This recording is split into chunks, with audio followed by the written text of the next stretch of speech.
বুধবার দুর্গাপুরের দূষণ নিয়ন্ত্রণ পর্ষদের কার্যালয়ের সামনে অবস্থান বিক্ষোভে নেমে গ্রেপ্তার হয় দুর্গাপুর ভূমি রক্ষা কমিটির সভাপতি ধ্রুবজ্যোতি মুখোপাধ্যায় সহ 10 জন। গ্রেপ্তার করে দুর্গাপুর থানার পুলিশ। বৃহস্পতিবার ধৃতদের দুর্গাপুর মহকুমা আদালতে পেশ করা হয়। ভূমি রক্ষা কমিটির সভাপতি ধ্রুবজ্যোতি মুখোপাধ্যায় সহ ধৃতদের আদালতে নিয়ে যাওয়ার সময় তারা স্লোগান শুরু করেন।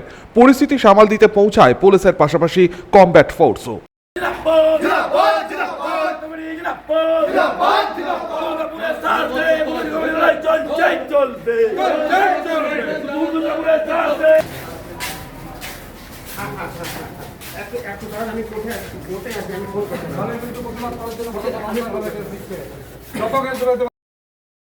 সনাতন গড়াই 99 নিউজ বাংলা, দুর্গাপুর।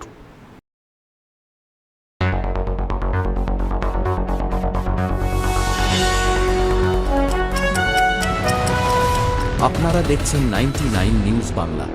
বদলাবো আমরা।